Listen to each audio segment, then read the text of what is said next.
신약성경 로마서 제12장 14절로 21절입니다. 너희를 박해하는 자를 축복하라.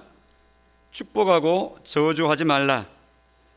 즐거워하는 자들과 함께 즐거워하고 우는 자들과 함께 울라. 서로 마음을 같이 하며 높은 데 마음을 두지 말고 도리어 낮은 데 처하며 스스로 지혜 있는 채 하지 말라. 아무에게도 악을 악으로 갚지 말고 모든 사람 앞에서 선한 일을 도모하라. 할 수 있거든 너희로서는 모든 사람과 더불어 화목하라. 내 사랑하는 자들아, 너희가 친히 원수를 갚지 말고 하나님의 진노하심에 맡기라. 기록되었으되 원수 갚는 것이 내게 있으니 내가 갚으리라고 주께서 말씀하시니라. 내 원수가 줄이거든 먹이고 목마르거든 마시게 하라. 그리함으로 내가 숯불을 그 머리에 쌓아 놓으리라. 악에게 지지 말고 선으로 악을 이기라. 아멘. 우리는 이미 설 명절 연휴에 진입해 있습니다. 저는 이 즈음에 기도하는 중 이 말씀을 결정을 하고 전해야 되겠다 준비했습니다. 로마서입니다. 총 16장으로 되어 있는 중 두 토막을 나눌 수 있습니다. 전반부, 후반부. 전반부는 구분하는 사람에 따라 다를 수 있지만 1장부터서 11장까지 무엇을 믿어야 되는가? 교리편입니다. 믿을 내용에 대해서 말합니다. 한마디로 말하면 이신칭이죠. 믿음으로 구원받는 도리에 대해서 이 모양 저 모양으로 설명을 합니다.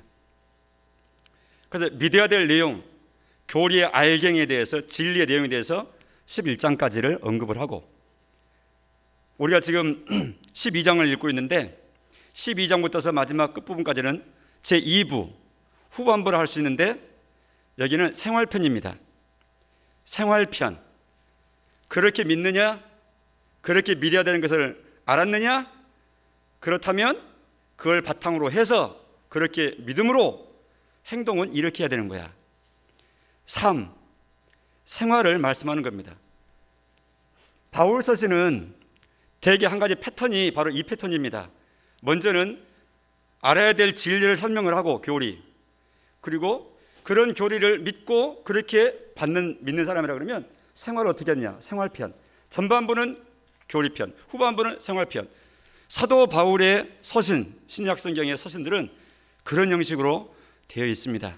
그 차원에서 보시면 조금 더 잘 보일 겁니다. 사람은 믿는 대로 삽니다.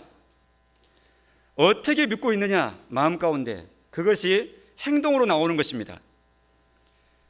그러니까 행동을 바꾸려고 그러면 되는 게 아니라, 행동은 계속 이렇게 땅속에서 뿌리가 있는데 싹이 올라오고 싹이 올라오고 싹이 올라오고, 아무리 싹을 자르고 해봐야 또 나오죠. 근본적으로 뭘 캐야 되겠어요? 뿌리를 캐야 싹이 안 나오는 겁니다.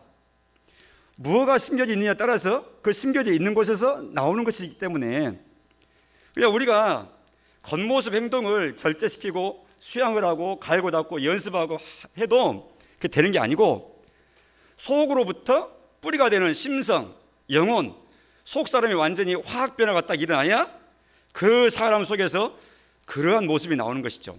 이러한 사람 속에서는 이러한 것이 나오는 거예요. 그러니까 이 세상에서는 국가로는 그것이 안 되죠. 사람 바꿀 수가 없잖아요. 그러니까 강력한 법이라고 하는 물리력을 강제해가지고 자제를 시키는 겁니다. 억압을 시키는 겁니다. 그래야 사회가 질서가 흐트러지지 않기 때문에. 그것은 이 세상 나라, 칼의 나라가 그렇게 하는 것이고, 은혜의 왕국, 하나님의 나라에서는 보라, 이전 것은 지나갔다, 새 것이 되었도다. 그리스도 안에서 새 사람, 새로운 피조물, 구원받은 하나님의 백성 삼으시고 예수 생명을 마음가운데 딱 심어 놓으시고는 이제는 그 생명에서 비롯된 새로운 삶이 나오도록 하나님이 그렇게 우리를 이끌어 나가시는 거예요. 먼저 생명을 심어 놓으시고 미숙하고 어리기 때문에 이걸 하나님께서 양육하시고 길러가시고 성숙해 나가셔서 최종 목표 그리스도의 장성한 분량이 충만한 상태에 이르는 예수님 모델에 익숙하게 닮아가는 이런 장성한 하나님의 백성으로 우리를 성장시켜 나가시는 겁니다. 이게 신앙생활입니다. 그러니까 아이가 단번에 태어나고 20년 동안 자라는 것처럼 우리가 예수 믿어서 단번에 신분적으로 하나님 앞에서 의롭다 칭함을 받아서 하나님의 백성으로 태어납니다. 보통 우리는 그것을 구원받았다 이렇게 단도직입적으로 선언해버리죠. 그러나 미완성의 구원입니다. 자라나가야 될 평생의 삶이 있는데 이것이 성화의 길입니다. 목표는 예수님입니다. 하나님이 그렇게 이끌어 가십니다. 부족한 그것 우리 임종과 함께 완전한 상태로 하나님이 보충하시고 완성시키십니다. 그것을 영화의 상태에 들어간다 이렇게 말합니다. 거듭납니다. 중생 성장해 나갑니다. 성화 임종과 함께 하나님께서 안식의 곳으로 우리를 옮기십니다. 영화 상태입니다. 우리는 지금 이 중간에 끼어 있는 거예요. 구원받은 하나님의 백성인데 탄식이 많고 부끄럼도 많고 실수도 많고 심지어는 옛사람의 품성이 나를 때때로 어떤 분야에 있어서는 사로잡아가지고 포로처럼 가지고 노는 거예요. 그래서 내가 아직도 붙잡혀 있는 부분이 있을 수도 있어요. 그러나 우리가 거기에 만족할 수 없고 그냥 낙심하지도 않고 우리는 앞을 향해서 전진해 나가는 것입니다. 믿음의 주 온전케 하신 예수님 바라보면서 말이죠. 본문으로 돌아와서 생활편입니다. 생활편에 들어가서 보니까 생활편의 가장 첫 번째 구절이 후반부 생활편의 시작이 12장이라고 그랬잖아요. 그래서 12장 1절이 후반부 전체를 이끌고 나가는 요절과 같은 구절입니다. 로마서 12장 1절 바로 이러한 자세로 생활을 해야 된다는 것이죠. 무엇에 대한 태도든지 누구에 대한 태도든지 무엇을 하든지 말이죠. 같이 한번 읽어보겠습니다. 시작. 그러므로 형제들아 내가 하나님의 모든 자비하심으로 너희를 권하노니 너희 몸을 하나님이 기뻐하시는 거룩한 산 제물로 드리라. 이는 너희가 드릴 영적 예배니라. 아멘. 그러니까 생활이라고 하는 것은 하나님께 드리는 예배입니다. 그러니까 그리스도인을 다른 말로 표현 이 예배라고 하는 주제를 가지고 언급을 할 때 그리스도인은 하나님을 예배하는 사람들입니다. 지금 이 시간처럼 말이죠. 주일 오전 11시 예배당 본당 해가지고 정해진 순서에 주보의 순서에 따라서 예배 순서에 따라서 진행하는 이런 공식적인 공적인 예배, 이것이 이제 공적인 예배, 형식 예배, 모이는 예배죠. 흔히 오해하기를 이 예배를 드렸다 그래서 나는 예배하는 사람이다 이렇게 생각하기가 쉬운데 이것은 예배의 절반입니다. 또 다른 예배는 뭐냐? 흩어져서 각자의 삶의 현장에서 살아가는 생활 자체가 하나님께 드려지는 예배인 것을 기억해야 됩니다. 방금 읽었던 12장 1절에 너희 몸을 하나님이 기뻐하시는 거룩한 산 제물로 드려라. 구약의 제사는 짐승을 피를 뽑아내고 목숨을 끊어서 죽은 몸을 제물로 바칩니다. 그러나 신약은 더 이상 그렇게 하지 않습니다. 예수님이 그 모든 구약의 제사는 완성을 시켜주셨고 그 덕을 받는 성도인 나는 이제는 살아있는 내 몸을 내 생활을 하나님께 제사로 매일매일 드리는 것입니다. 그래서 그것을 일컬어서 예배는 예배인데 받아서입니다. 생활 예배. 그래서 모이는 예배를 잘 하시는 성도들은 이 예배가 끝나고 각자 일주일 동안 또 며칠 동안 각자 삶 속에 들어갔을 때 그 현장에서 역시 하나님을 향해서 예배하는 순간인 것을 기억해야 됩니다. 가정에서 부부간에 부모 자식 간에 살아가는 그 모습이 예배입니다. 하나님을 딱 모시고 살아가는 것처럼 살아가야 됩니다. 가식하고 또 위선하고 꾸미고 하는 말 아닙니다. 진솔한 나의 모습, 복음에 합당한 모습으로 살아가라는 말입니다. 그래서 이런 생활 예배, 생활편에 있어서 이 1절이 12장 1절이 대표적인 구절입니다. 무엇을 하든지 너희가 영적 예배를 드리는 것이니까 예배하는 자세를 해라 그 말이죠. 오늘 읽었던 본문으로 들어가 보면 본문 한번 봐보십시오. 이것은 이 생활편을 다루는 것 내용 중에서 이웃지간의 대인관계를 언급하는 부분입니다. 그래서 제가 제목을 성도의 대인관계 이르겠습니다. 대인관계가 하나님께 드리는 예배입니다. 다른 사람과의 관계가 어우러지면 소위 말해서 생활 예배가 하나님 앞에 영광스럽게 올려지지 않는, 예배에 실패하는 삶이 되는 거예요. 14절, 오늘 본문 첫 번째 구절인 14절을 보니까 너희를 박해하는 자를 축복하라, 축복하고 저주하지 말라. 즉 우리가 살아가다 보면 우리 신앙과 정반대가 있고, 또 기독신자에 대해서, 기독교에 대해서 아주 안티 크리스찬이 되어가지고 아주 그냥 기독교를 박해하는 것을, 또 악하게 말하는 것을 사명쯤으로 알고 살아가는 사람들도 우리 주변에 있어요. 그런 핍박하는 이웃에 대해서 어떻게 할 것이냐? 혹자는 당신 같은 사람들을 위해서 지옥이 준비되어 있는 거요, 뭐 이렇게 강하게 그냥 엎어치기를 하듯이 그냥 공격하는 사람도 있는가 하면, 근데 오늘 본문에 의하면 그건 옳은 자세는 아닌 것 같죠? 오늘 14절 보세요. 박해하는 사람, 핍박하는 사람한테 어떻게 하라고 그랬습니까? 축복해 주라고. 축복한다 그 말은 빌축자 복복자입니다. 우리가 축복을 하는 겁니다. 하나님의 백성으로서 영적 제사장과 같은 그런 이 기능을 수행하는 것이죠. 하나님 모르고 저렇게 하나님을 대적하는 입장에 서 있고, 하나님 반대편에 서서 대적하는 것이 얼마만큼 살떨리는 무서운 결과가 이르게 될 것인지를 모르니까 지금 저렇게 하고 있는 것입니다. 하나님 불쌍히 여기시고 꼭 알아볼 수 있도록 저의 마음을 열어주세요. 저분의 마음을 열어주세요. 그의 마음을 꼭 열어주세요. 복을 주세요. 하나님 대적하는 편에 있어서는 희망 없는데 그 편에 서지 않도록 꼭 복을 주세요. 이렇게 내 속으로 축복을 해주라 그 말입니다. 15절에 보면 즐거워하는 자들과 함께 즐거워하고 우는 자들도 있어요. 우리 주변에 함께 울어주란 말이죠. 그러나 우리는 죄성이 있고 이런 15절의 말씀에 익숙한 습성이 되지 않는 우리들의 그런 품성 때문에 즐거워하는 자들이 있으면 기분 나쁘죠. 함께 즐거워하는 것보다. 그런 경우가 많죠. 물론 다 그런 건 아니에요. 제가 지금 그 부분은 지금 제가 언급을 할 부분뿐입니다. 저리 기분 좋고 승진해서 아이가 합격해서 또 이 시집장가 보내게 돼서 또 승진해서 돈 벌어서 건강해져서 막 좋을 제목들이 얼마나 많아요. 즐거운 제목들이. 근데 어떤 분들은 이제 이게 습관화되어 있어가지고 자라나온 과정이나 여러 가지 영향이 있었겠죠. 나라고 하는 작품은 내 나이만큼 이 세상 속에서 이 모양 저 모양으로 엎어지고 만들어지고 두들겨 해가지고 만들어진 작품이기 때문에 어떤 환경 속에서 이렇게 만들어졌는지 나인지는 모르지만 지금까지 살아온 내 인생의 종합으로 어떤 현상이 이게 보여지게 되면 그에 대한 항상 반응을 하게 돼 있는 거예요. 내 입장에서는 우리 모두가 반응을 해요. 근데 어떤 분들은 아주 되게 부정적으로 반응하는데 아주 익숙한 분들이 있어요. 자기도 몰라요. 옆 사람도 몰라요. 근데 항상 그 사람은 거의 부정적인 그런 측면이 아주 익숙한 부분들이 있습니다. 아주 불리한 인생이죠.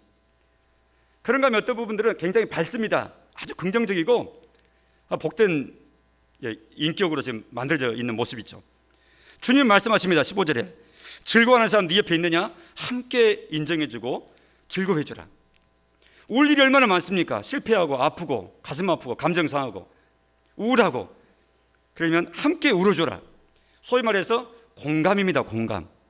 그러니까 신앙이 성장할수록, 믿음이 성장할수록 이런 감정적인 부분에 있어서도 아주 메말라가고 아주 그냥 이렇게 경직되어 있고 한 게 아니라 아주 유연하고 아주 적응력이 좋고, 이 사람 저 사람 다양한 모양의 사람들, 또 다양한 성격의 우리 이웃들, 또 다양한 반응에 대해서 즉각 반응해서 공격하거나 비난하거나 멸시하거나 이렇게 하지 않고 다 품어주고, 이게 공감의 능력이죠. 즐거워하는 자를 또 즐거워하고, 우는 사람, 슬픈 사람 그 슬픔 알아주고 이해해주고, 공감받고 이렇게 하는, 공감받고 싶은 마음 때문에 내놓는 말일 텐데, 아니 그까지 뭘 그래? 자기만 그런가? 다 그래. 괜찮아. 그러면 그 말을 듣는, 그 말을 내놨던 분은 어떤 마음이 들까요? 기분 나쁘죠. 그리고 내가 받아들여지거나 인정받아주고 내 상을 알아주는구나, 수용되는구나, 이런 감정을 전혀 맛보지 못하기 때문에 말을 해놨다가 기분이 더 나쁜 거예요. 그전에도 슬픈 마음이 있었지만 내 주변에서 그런 대응을 해주는 사람들 때문에 더 슬픈 거예요. 그렇게 하지 말고 공감해주라 그 말이죠. 공감해주라. 이것은 이론으로 되는 거 아닙니다. 저도 이런 부분이 굉장히 약해가지고 옆 사람의 도움을 많이 받습니다. 지나놓고 보면 맞다 하고 항상 이게 피드백을 하거든요. 그때 같으면 이렇게 했어야 되는데 내가 이렇게 미진했구나, 또 미흡했구나, 또 미숙했구나. 하나님 은혜를 주세요, 그 부분에 있어서. 그래서 계속 달라져 가는 겁니다. 우리는 완성된 사람이 없습니다. 계속 바뀌어져 가고 또 개혁져 가고 또 성장이 나오고 이렇게 해야 되는 거죠. 이 말씀 내가 알아, 즐거워하는 사람과 즐거워해라 그랬잖아 하고 끝나버리면 안 돼요. 이 말씀 하시니까 하나님 저를 도와주세요. 이게 잘 안 됩니다. 지나놓고 보면 실수했거든요. 하나님 아시잖아요. 저를 도와주세요. 대화로서의 기도를 늘 하십시오. 16절 보면 서로 마음을 같이 하며 했습니다. 협동심을 발휘하라는 겁니다. 잘 협조하고 어울리는 것이 그리스도인의 아름다운 장점, 메리트입니다. 주님이 그렇게 하라고 그랬잖아요.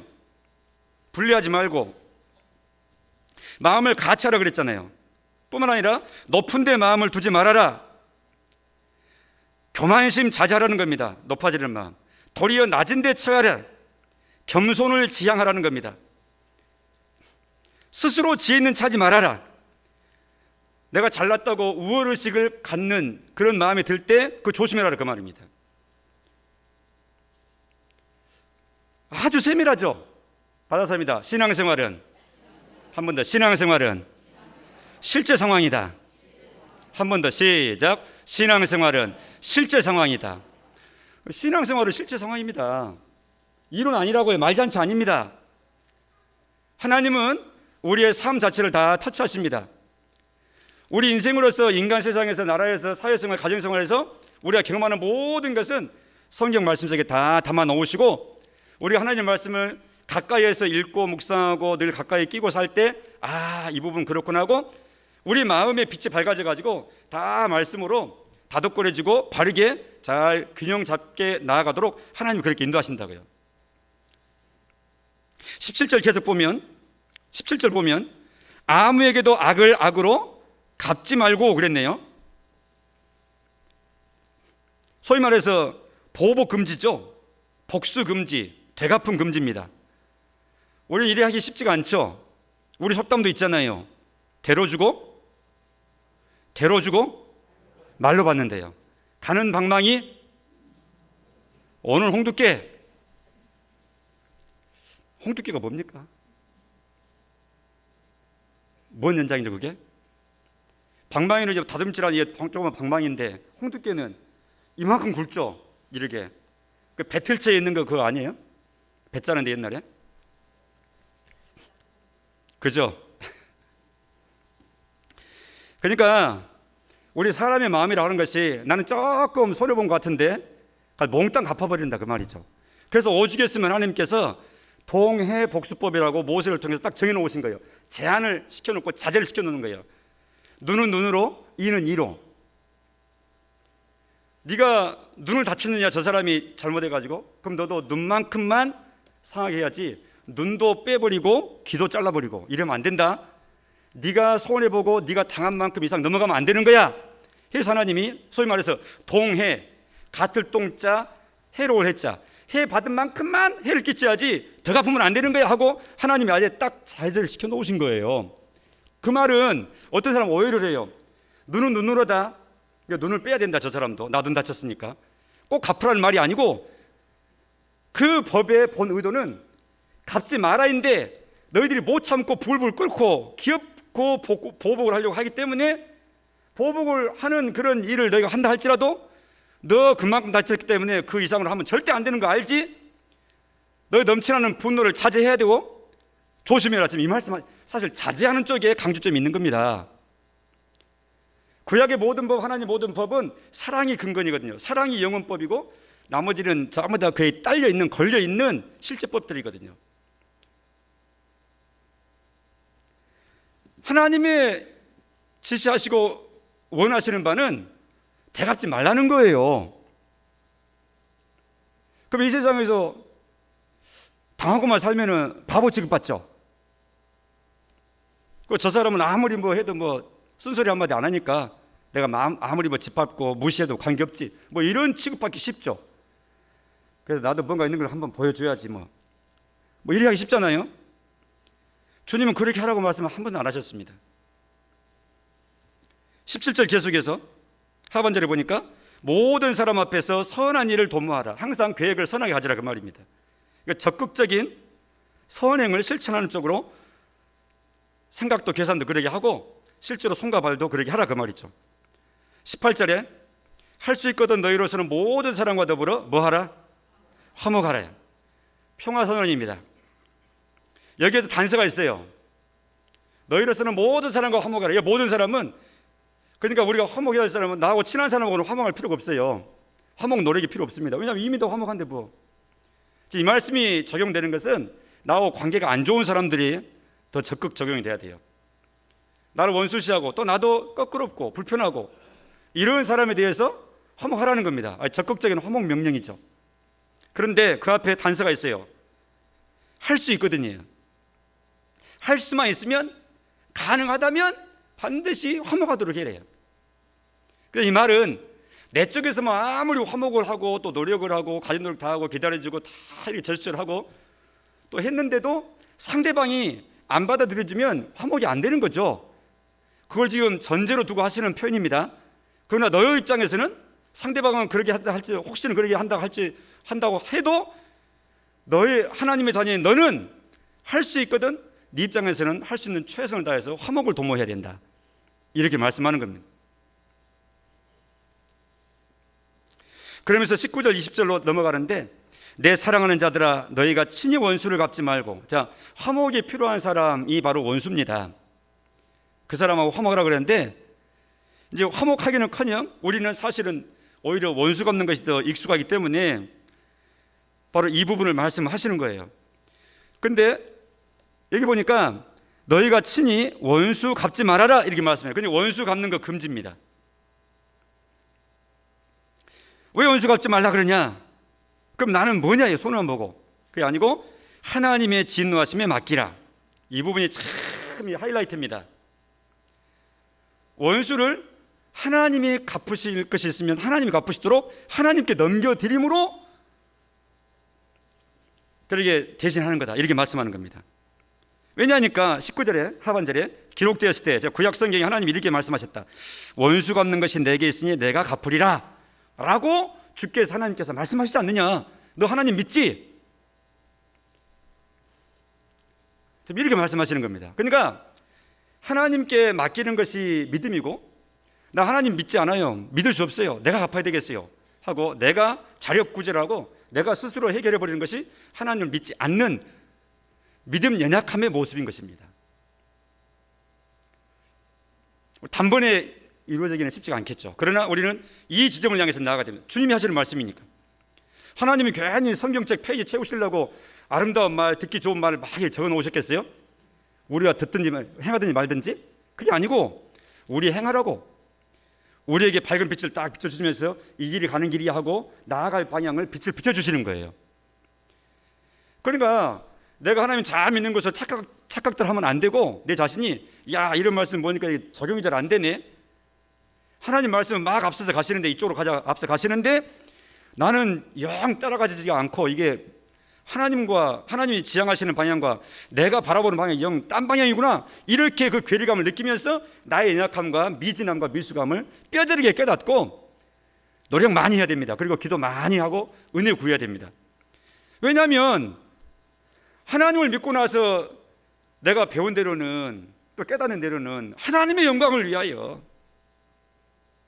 하나님을 기쁘시게 하는 삶을 살아야지. 그럼 뭐가 하나님 기쁘시게 하는 건데? 예배당을 막 수십째 지어야 되는 거예요? 해외 선교를 막 가고 내가 이 세상 딱 놔두고 해외에 나가 선교할 거야 이 목숨 바쳐서. 그러면 하나님 영광 되는 거예요? 물론 그게 하나님 영광 되지만 지금 여기서 말하는 것은 그거 얘기하는 거 아닙니다. 우리 일상의 삶을 말씀하신 겁니다. 받아서입니다. 신앙생활은 실제 상황이다. 내 삶이 신앙이에요. 내 삶에서 신앙이 적용되는 거예요. 저 하늘에 있는 게 아니라. 그러니 예배드리고 마치고 각 마을로 들어가고 가정으로 들어가는데 가정의 기쁨이 막 생겨나지 않고 또 관리가 되지 않고 마을에서 마을 주민하고 막 쌈딱이 돼가지고 막 싸우고 이렇게 이기적으로 막 충돌하고 이래하면 안 되는 거잖아요. 그런데 제가 하나님 안 믿는 건 아닌데 믿는 데가 아직 미숙하기 때문에 그런 현상이 내 주변에 많이 일어난 것이에요. 그래서 믿는 사람이 저런다는 그런 욕이 손가락질 나오는 것은 나의 미숙함 때문에 나오는 것들입니다. 그래서 나 때문에 하나님 욕 먹으시니까 내가 회개하고 더 장성한 분량에 나아가야 되겠습니다. 하나님 도와주세요 하고 또 엎드려서 힘쓰다 보니까 그게 기도 시간이 되는 것이죠. 이것이 살아있는 그리스도인의 실제 신앙생활의 모습입니다. 그래 하지 아니하면 주일에 예배 드렸다 됐다 하고 신앙생활이 나의 삶과 아무런 관계없는 소위 말해서 공회전하는 삶이 되는 거예요. 신앙은 신앙대로 겉모습으로 포장되어 있고 나는 나대로 사는 것이죠. 그러니까 이원화가 아니라 딱 기아가 이 아우가 물려가지고 같이 돌아가는 거예요. 신앙이 믿는 대로 내 삶이 같이 잡아 돌아가는 거예요. 믿는 대로 사는 거예요. 그래서 원수가 없는 것이 하나님께 있으니까 하나님께서 갚으신 것을 믿고 하나님께 맡기라. 그리고 너는 네가 할 일이라. 원수에 대해서 그럼 내가 뭘 해야 됩니까? 원수가 없는 것 말고 20절이 바로 네가 해야 될 일이다. 원수가 어려운 일 당했느냐? 그러면 동정해줘라. 굶고 있냐? 쌀 갖다 주고. 목말라 있느냐? 물 따다 줘라. 이게 해야 될 일이지. 너는 사람과 사람으로서 사랑만 하는 것이 네 일이야. 원수가 없는 게 네 일이 아니고. 가파들 원수가 있으면 그 속에 불의가 있고 악함이 있으면 위에서 보시고 하나님이 정리하시는 거야. 그 하나님 믿어야지. 너 지금 하나님 믿잖아. 예, 저 하나님 믿어요. 그럼 하나님께 맡겨. 나는 내 일만 하고 너는 네 일만 하고. 이것이 믿음의 생활입니다. 하나님을 못 믿으면 또 안 믿으면 절대 하나님께 맡겨드리지 못하죠. 내가 해야 되죠. 이런 측면에 있어서 예수님은 우리의 주인이십니다. 예수님이 그 모습을 잘 보여주셨습니다. 베드로전서 2장 19절 이하의 내용을 한번 화면을 통해서 읽어보겠습니다. 베드로전서 2장 19절 부당하게 고난을 받아도 하나님을 생각함으로 슬픔을 참으면 이는 아름답다. 그러나 20절 죄가 있어서 매를 맞고 참으면 무슨 칭찬이 있으리요. 잘못되고 매 맞는 건 당연한 것이죠. 근데 잘못도 안 했는데 매 맞아. 근데 꼭 참아. 하나님 생각함으로. 하나님 보고 계시지. 하나님 알고 계시지 하고 하나님 생각함으로 참아요. 이건 아름답다는 거예요. 고난 중에 하나님 때문에 참는 것이 아름다운 겁니다. 그게 믿음입니다. 근데 내가 잘못하고 내가 얼수고하고 내가 함부로 하고 무법하게 해가지고 사람들한테 손가락질 당하고 비난당해. 내가 하나님 때문에 비난받는구나. 아니에요. 자기의 잘못 때문에 비난받는 거예요. 그렇게는 비난받지 말라는 것이죠. 20절 하반절 그러나 선을 행함으로 고난을 받고 참으면 이는 하나님 앞에 아름다우니라. 아름답다고 말씀하잖아요. 하나님이. 나 잘못도 없는데 고난받고 있어요. 그러면 하나님 보시기에 너 잘 참고 있구나. 나를 생각함으로 잘 참고 있다. 잘한다. 하나님이 그렇게 보신다는 거예요. 좀 잘하고 싶지 않습니까? 하나님 앞에서? 이렇게 하면 잘한다니까 이렇게 하면 되죠. 자, 21절부터 더 주의해서 보셔야 돼요. 자, 보세요. 이를 위하여 너희가 부르심을 받았으니. 이를 위하여는 무엇을 위하여란 말입니까? 그러한 삶으로 살아가는 것을 위해서 부름 받았다는 거예요. 이 불의한 세상 속에서 하나님 백성으로 너는 내 거야, 내 백성이야. 예수 믿어 하나님의 자녀 되도록 우리를 불러주신 거예요. 뭐 때문에? 너도 그렇게 살라고. 그래서 예수님이 이제 먼저 앞장서서 숙달된 조교로 먼저 앞장서 걸어가신 겁니다. 그리스도도 예수님입니다. 너희를 위하여 믿는 우리입니다. 고난을 받으셨다. 그래서 너희에게 본을 끼쳐. 뭘 끼쳤다고요? 모범을 보였다 그 말이죠. 시범 보이신 거예요. 예수님이 그 자체를 따라오게 하려고 하셨다. 예수님이 언제 본을 보셨습니까? 억울하게 고난 당하는데도 하나님께 맡기는 그 본을, 그리고 갚지 않으시고 하나님께 맡기고 하나님이 알아서 하시도록 하고 예수님은 사랑만 하시고 불쌍히만 여기고 언제 그렇게 하셨습니까? 십자가를 생각해 보세요. 십자가에 못 박는 그들을 향해서 예수님이 야 이놈 자식들아, 내가 하나님 아들인들 내가 모르고 지금 이게 큰 실수한 거야. 너희들은 하나님께서 다 불러 심판하실 거야. 이놈들 십자가에서 예수님이 그렇게 하셨습니까? 아니잖아요. 찌르는 그들을 향해서 저주의 말 한 말씀도 안 하셨잖아요. 욕 한 말씀 안 하셨잖아요. 눈으로 찔러보는 것 한 행동도 하지 않으셨습니다. 대신 우리가 배우고 읽는 대로는 아버지 저들이 알지 못하고 저러고 하고 있습니다. 저들에게 돌리지 말아주세요. 예수님이 그 시범 보이신 겁니다. 왜 그렇게 하셨느냐? 첫 번째는 내 죄 때문에 십자가 달리신 것이지만, 두 번째로는 우리로 하여금 이 세상 속에서 억울한 일 많고 고난 많은데 예수님 보면서 잘 따라서 하나님 기뻐하신 그 길을 가라고 그렇게 시범을 보이신 겁니다. 그래서 예수님은 우리의 믿음의 주요, 우리가 따라가야 될 모범입니다. 우리가 예수님을 주로만 믿고 모범으로 안 따라가니까, 모범으로 안 따라가기 때문에 우리의 생활이 안 달라지는 거예요. 믿음으로는 고백해요. 예수님 나의 구주로. 근데 삶은 안 달라지는 이유가 뭐냐? 예수님이 걸어가신 그 길을 안 따라가는 거예요. 본을 보이셨는데, 본이라는 게 뭡니까? 한자를 배울 때 한자 필체가 별로 안 좋으니까 한자 교본 사서 보면 점선으로 딱 그려놓은 거예요. 글씨를 그거 따라서 쓰라고, 한자 필체 배우라고. 예쁜 필체, 그게 본이에요. 따라서 자꾸 쓰다가 10번 쓰고 20번 쓰고 면 필체가 한자 멋지게 교본처럼 멋진 한자 필체가 나오듯이 예수님이 걸어가신 그 길을 잘 바라보면서 잊어버리지 않고 또 보고 또 보고 예수님 또 보고 예수님 또 읽고 예수님 또 듣고 이래 하고 예수님 주목하고 바라가다 보면 예수님 닮아가는 거예요. 그렇게 하라고 예수님 행적이 기록되어 있고 우리가 그럼 성경을 자주 읽으라 말씀하시는 거죠. 그래야 예수님 닮으니까. 어쩌다 듣고 어쩌다 보면 안 닮아지죠. 늘 보고 늘 생각하고 늘 노력하고 이래야 닮아지는 것이죠.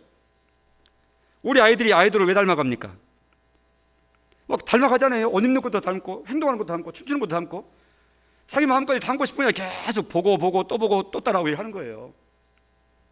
예수님 닮아야죠. 믿음의 주요, 온전하게 하시는 이인 예수를 바라보자. 히브리서 12장 2절.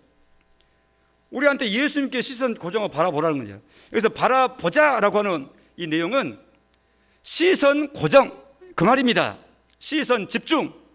거기서 시선을 다른 데로 돌리면 안 된다. 주목하고 집중해서 고정해서 봐야 된다. 이 말씀 하시는 겁니다. 예수님 우리에게 본을 보여주셨습니다.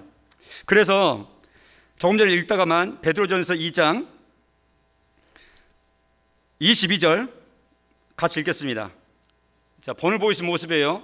시작. 그는 죄를 범하지 아니하시고, 여기서 그는 누구예요?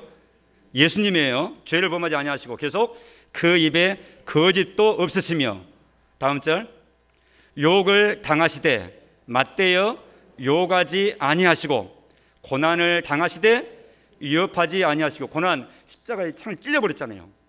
못에 박혔잖아요. 근데 위협하지 아니하시고. 마지막 시작. 오직 공의로 심판하시는 이에게 부탁하시며. 공의로 심판하시는 이, 밑줄 긋고. 누구를 두고 할 말일까요? 하나님을 두고 할 말이에요. 원수 갚는 것은 하나님께, 그리고 우리는 사랑하는 것이 우리의 일이에요. 사람을 절대 원수 삼으면 실패합니다. 우리의 싸움의 대상은 사람 아닙니다. 혈과 육이 아니요, 사람 아닙니다. 하늘에 있는 악한 영들에 대한 것이대요. 악한 사탄이 그 사람 뒤에서 나를 넘어뜨리려고 그게 나를 화나게 만든 거예요. 넘어가면 내가 화내면 넘어가는 것이죠.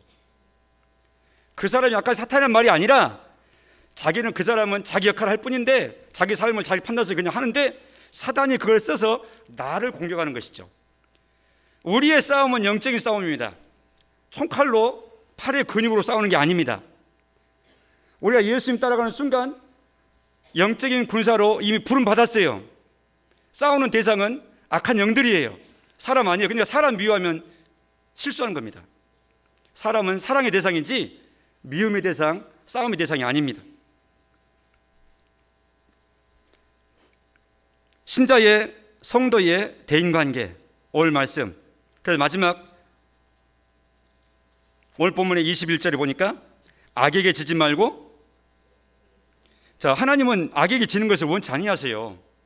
지지 마라 이렇게 말씀하죠. 자꾸 지고, 하나님 제가 또 실수했습니다, 제가 또 죄를 졌습니다, 용서해 주세요.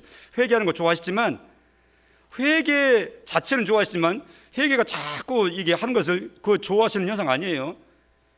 하나님의 능력으로 또 이기게 하신 것도 감사합니다. 이렇게도 자꾸 이제 기도할 제목이 많이 늘어나야 되는 것이지, 자꾸 졌습니다, 또 넘어졌습니다, 이렇게 하면 회개하는 것은 좋지만 회개할 거리가 같은 내용으로 자꾸 회개할 거리가 더 이상 생기지 않도록 성숙해 나가는 것이 중요한 것이죠. 그래서 악에게 지지 말라고 말씀하니까 자꾸 반복해서 지면 안 돼요. 그럼 지지 말고 어떻게 하느냐? 이기라 그랬잖아요. 21절 마지막에 시작. 선으로 악을 이기라 그랬잖아요. 선으로 악을 이기는 방법은 예수님 따라가는 이 전투 방법입니다. 사람을 사랑하고 하나님께 맡기는 거죠. 나는 내 일을 하는 거예요. 꼭 참으면서 하세요. 쉬운 일이 아니에요. 꼭 참고 해야 돼요.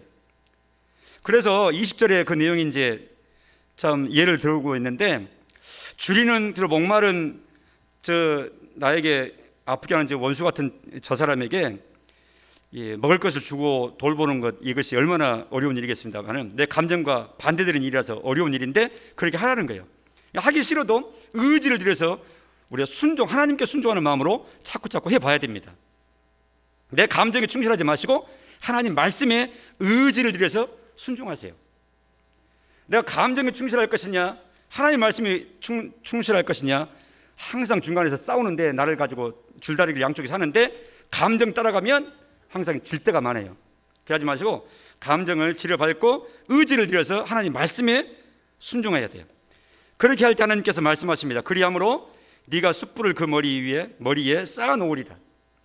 갑자기 머리에다 숯불 피우는 말씀하는 겁니다. 이것은 요즘에는 상상도 못할 내용이죠. 이 성경이 기록될 당시 숯불, 요즘이야 집에서 이렇게 가스레인지 돌리면 불 다 나오잖아요. 여기 위에만, 가스레인지 위에서만. 그런데 2000년 전에 바로 이 시대에는 그런 거 없어요.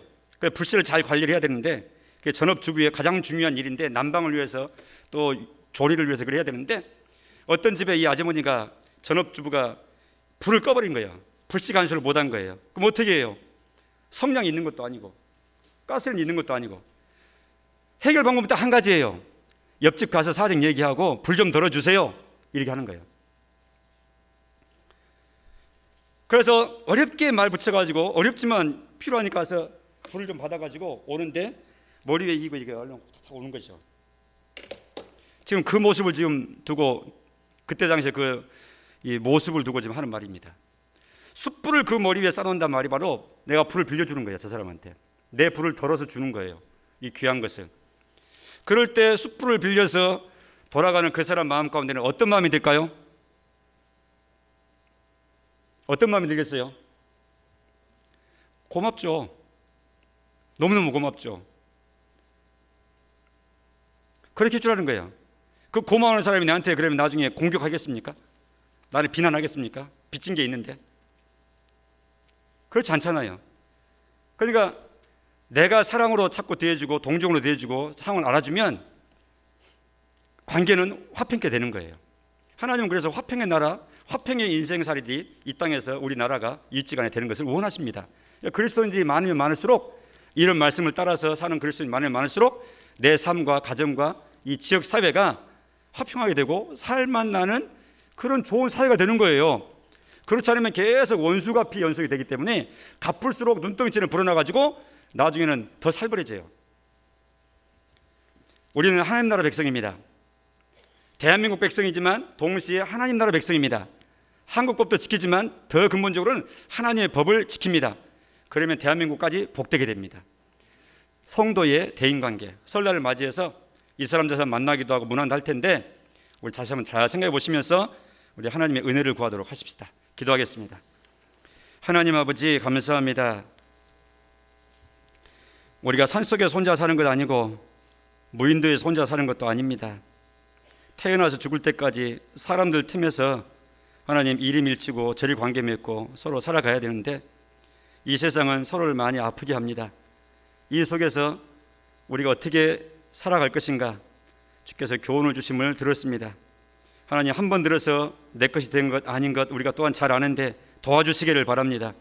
사랑이 근본되게 하시고 예수님을 주목하며 하나님 예수님 따라가게 하시고, 하나님 기뻐하시는 그 지점을 향해서 포기함이 없이 또 일어서고 또 진행해 나가는 장성한 분량이 충만한 그 지점을 향해서 나아가므로 내가 있는 곳에 평화의 자리가 되게 하시고 화평케 하는 자의 역할하는 우리 모두가 될 수 있도록 복을 내리워 주옵소서. 예수님 이름으로 기도합니다. 아멘.